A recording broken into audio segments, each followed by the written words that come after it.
ხელნაწერთა ეროვნულ ცენტრსა და საბჭოთა წარსულის კვლევის ლაბორატორიას შორის მემორანდუმი გაფორმდა. მემორანდუმის ფარგლებში პირველ ეტაპზე ლაბორატორია 1918 წლის პირველი რესპუბლიკის დამფუძნებელთა კრების წევრების პირადი საარქივო მასალის შესწავლას და მათ გასაჯაროებას გეგმავს.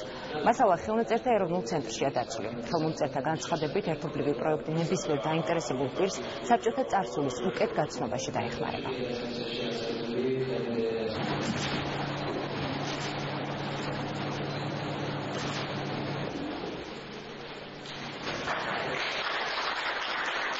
ეს მემორანდუმი განსაკუთრებულად მნიშვნელოვანია გამომდინარე იქიდან, რომ ჩვენ ცენტრს აქვს უხვი და მრავალფეროვანი მასალა, რომელიც საბჭოთა წარსულს უკავშირდება.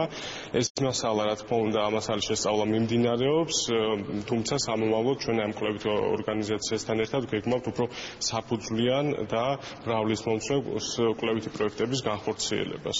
ჩვენთვის ერთ-ერთი პირველი პრეცედენტი არის უშუალოდ ამ ტიპის ინსტიტუტებთან თანამშრომლობის პირველ მათგან ჰქონდა საჯაროებული ეთიკასთან ახლა უკვე ხელნაწერთა ეროვნულ ცენტრთან მნიშვნელოვანია ძალიან იმით, რომ ხელნაწერთა ეროვნულ ცენტრში არის რამდენიმე მათგანის ცნობილი საზოგადო მოღვაწეების და პოლიტიკოსების პირადი ფონდები.